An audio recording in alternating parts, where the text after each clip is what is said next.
고막을 예를 들어 드린다면 두 번째로 이소골이라고 해서 세 번째로 이관의 장애로 오는 전음성 난청이 있습니다.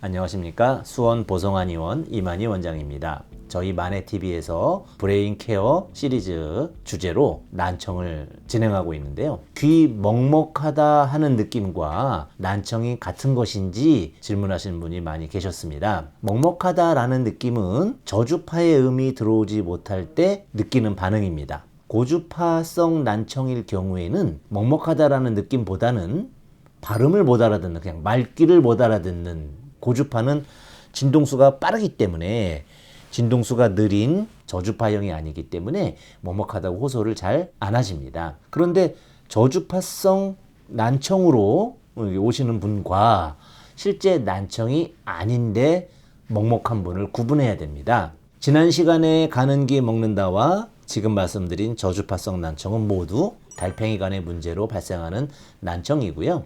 그 외에도 귀의 내부 구조를 보시게 되면 고막의 장애와 또는 이소골의 장애 또는 이관의 장애로 먹먹함을 느끼실 수도 있습니다. 이런 부분의 문제로 발생하는 난청을 전음성 난청이라고 합니다. 전달하다의 전자와 소리 음자를 써서 전음성 난청이라고 하는데, 와우, 달팽이관에 문제가 없이도 소리의 전달에 차질이 발생하는 것이고요. 고막을 예를 들어 드린다면 고막의 성능이 떨어지거나 늘어지는 거죠. 고막은 북고를 써서 고막이고요. 고막 안쪽을 고실, 그래서 북 안쪽에 빈 공간이다 이렇게 얘기를 하게 되는데, 북처럼 소리가 고막을 때렸을 때 그 안에서 진동을 하게 됩니다. 둥둥둥둥 울린다는 거죠. 그런데 고막이 늘어져서 힘이 빠져 있으면 때렸을 때 퍽퍽퍽퍽 할 수 있고, 또 고막에 구멍이 나서 소리가 제대로 달팽이관에 다 전달되지 않죠. 그랬을 때는 소리의 감쇄가 일어나기 때문에 전달에 문제가 생기므로 전음성 난청이 발생할 수 있습니다. 두 번째로 이소골이라고 해서 고막에서 발생된 소리가 달팽이관을 가기 전에 세 개의 이소골을 거쳐서 가게 됩니다. 이소골이 하는 일은 잡음을 제거해 주어서 소리를 선명하게 해주는 작업을 하게 됩니다. 여러분들이 일반 녹음기로 녹음을 했을 때 화이트 노이즈 같은 칙 하는 소리가 같이 녹음이 됩니다.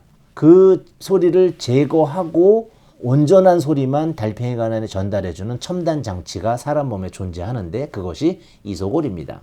그 이소골이 딱딱해져서 경화됐을 때 소리를 잘 전달해주지 못하는 경우들이 발생할 수 있습니다. 이것도 전음성 난청의 한 종류이고요. 세 번째로 이관의 장애로 오는 전음성 난청이 있습니다.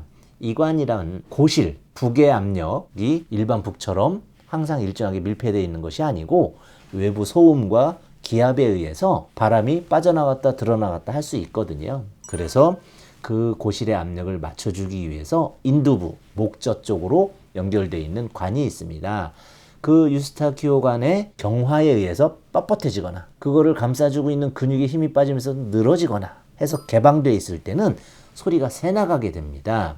이 관은 공기 압력을 맞출 때 침을 삼킨다든지 하품을 한다든지 턱을 움직이는 동작을 통해서 0.1초에서 0.2초 정도 열리게 되고요. 그때 공기가 들어오거나 나와서 고실의 압력을 유지시켜주는 기관이거든요.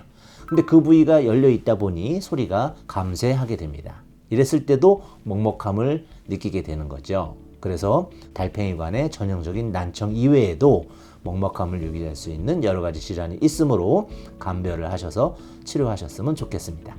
감사합니다.